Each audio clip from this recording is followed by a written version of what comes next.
Good morning! Magandang umaga po. Pasensya na po kayo ulit. Medyo inumaga po tayo. Medyo mahaba yung araw. Pagbati sa aking Facebook friends and family, how are you po? A blessed Sunday morning. I pray na dun po sa inyo at sana po karamihan na may time off today, this Sunday, will first and foremost have time for the Lord, dedicated time, intentional time. Pinakasimple is prayer, of course, learning God's Word. Mulat, active ang atin mga youth at tama yan. Fight for true change and transformation.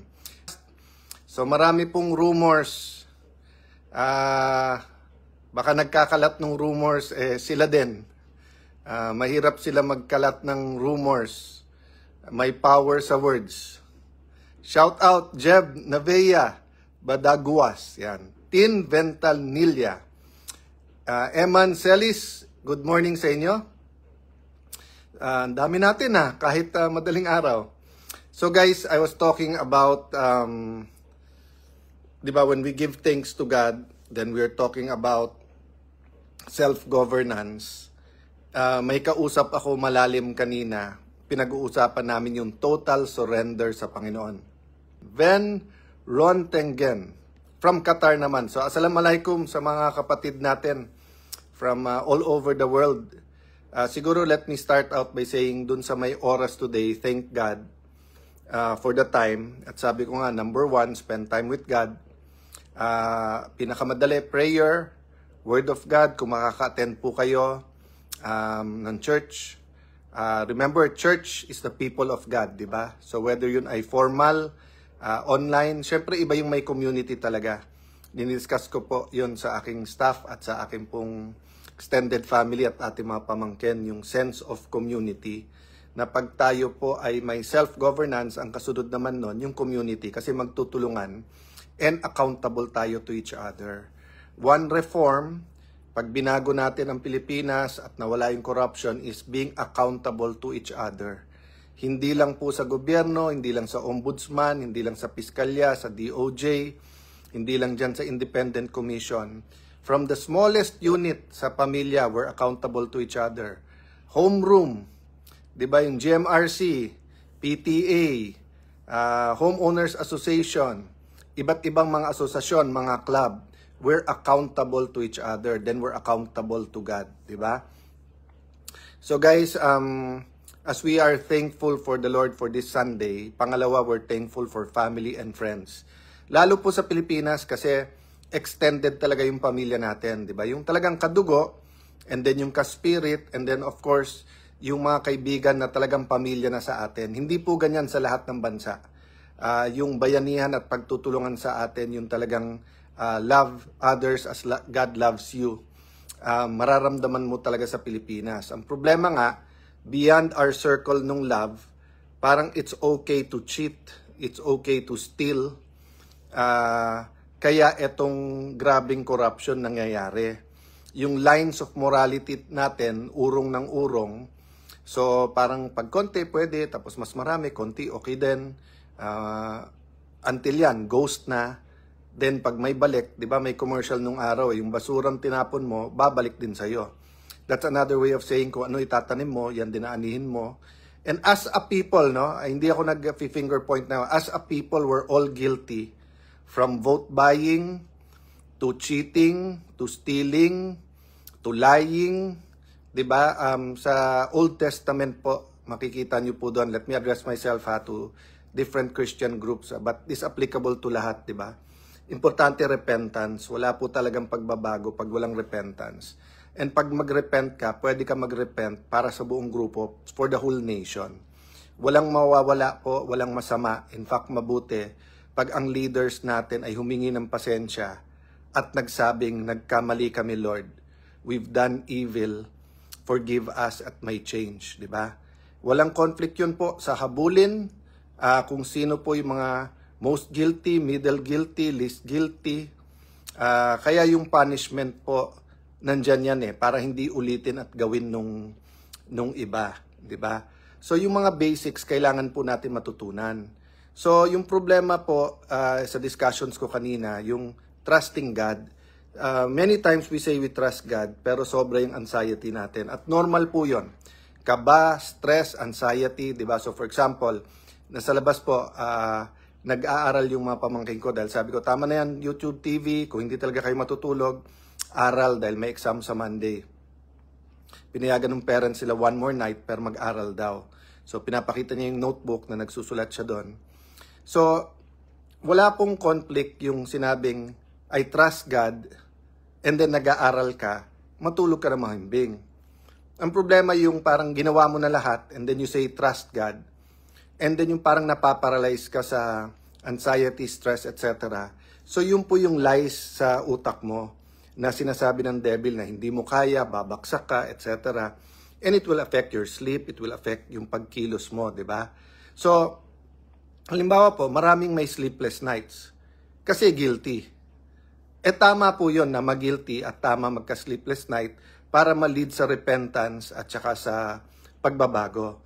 Pero yung iba, hindi makatulog kasi paano ko mapangalan, pero wala naman silang ghost project. Ginagawa lang yung trabaho nila.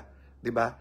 God did not mean for us to have anxiety, stress, dun sa mga bagay na ginagawa natin yung tama. Dun pumapasok yung trusting God.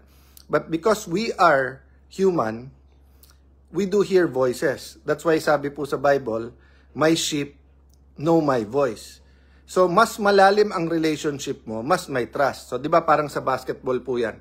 Pag matagal mo ng kalaro, yung mga teammates mo, minsan kahit hindi ka nakatingin or pag sinabing trust me, papasa ko sa iyo bola basta't malibre ka. Wala kang anxiety or kung yung kabaman, nalalabanan mo yon kasi kilala mo siya, alam mo boses niya, alam mo tingin niya, alam mong papasahan ka ng bola.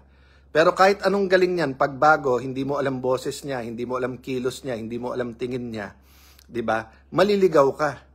So, kaya marami pong naliligaw because they hear the different voices and then either nagkakapit sa patalim or inuuna yung gusto ng laman or kung anong mas madali o ano yung mas shortcut, 'di ba?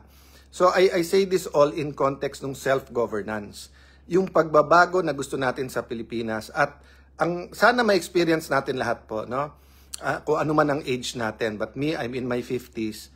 I really hope yung mga teenagers ngayon, you will have the kind of government, the kind of culture, the kind of character, integrity na nakikita nyo sa Japan at Singapore. Sana po, hindi yung katulad po na nangyayari sa US at iba pong gobyerno, lalo po dito sa Southeast Asia na may mga lugar din na whether it's discrimination or fighting or military rule. Yes, democracy is messy, but it's not supposed to ruin our lives, di ba? Hindi po pampasira dapat ang democracy, hindi po pampasira ang gobyerno, pampabuo yan. Kaya ang gobyerno po is there to promote good, prevent evil, but align the country with yung will ng Panginoon. Kaya nga pag nag-pray tayo, di ba, your kingdom come here on earth as it is in heaven. Nag-align tayo kung ano ang kingdom ng Panginoon sa heaven kasi perfect yung kingdom niya sa heaven. So hindi po ako magpapakahaba masyado dahil medyo maraming lakad tomorrow. One, pray for our nation na itong shaking na ito, yung mga tamang dapat, kumbaga po, di ba, pag sinake mo yung puno, dapat yung mga patay na dahon, patay na branches, yung mga bulok malaglag, di ba? So dapat malaglag lahat, kung hindi maapektuhan din yung later on, di ba? Or it will cause what you call this deception na parang mabunga yung puno na yun pero marami ng bulok, di ba? Pag-pray natin na gumanda yung ugat, yung foundations ng ating bansa, yung core values natin, yung talagang loving God first, then loving others as God loves us. Pag-pray po natin that He will place like chess. I'll address myself dun sa mga mahilig mag-chess, di ba? Yung positioning from the opening to the mid-game hanggang dun sa end-game, di ba? Napaka-importante sa gitna at bandang huli na tama yung positioning mo sa opening. So, pag-pray natin na tama ang paglalagyan ng Panginoon ng bawat pyesa para pagdating ng pagbabago, tuloy-tuloy na or sure na yung victory. Pag-pray natin that the right people will be in the right place at the right time and we do things correctly. Kasi pag mag-shortcut, paulit-ulit na naman tayo, vicious cycle na naman tayo. Marami pong magaling sa gobyerno. Minsan naiipit lang sa sistema. Kaya etong hindi natin pwedeng tantanan yung nangyayari. Para nga yung opportunity na tunay na pagbabago. By the way guys, at least mas familiar ako sa history ng Singapore. A series of shakings din ang nangyari dyan. At may corruption din sa stock market. Led them for real and true change and lasting change. No? And many Christians were in a position of influence na nagtanim ng tamang mga values. Pero makikita mo, ang Singapore isa sa mga bansa na multicultural, multi-religious, but they made it work. Ano pa kaya tayo na, yes, regionalistic, pero more or less homogeneous, di ba? O, nako-conscious na po ako. Makinis ang mukha. Mahigpit po kasi asawa ko. My Dimple, Ann Lucci, we support. Thank you very much. Prayers po, prayers move mountains. Gawin yung intentional, intercede. Tutukan po natin, no? So tomorrow or later I'll try to speak more konti about trabaho, no? God bless you guys. Again, priorities today, Sunday, time with God, time with family, loved ones. Pray for our country. Kung ano man membership nyo na community, trabaho, kung ano man trabaho nyo, just do it as if you're doing it for God. So kung taga-timpla ka ng kape, isipin mo, tinitimpla mo yung kape para sa Panginoon. Kung tagalinis ka ng kotse, isipin mo, nililinis mo yon para sa Panginoon. Kung nag-aaral ka, isipin mo, nagpapaaral sa iyo ang Panginoon. Good night. God bless you all.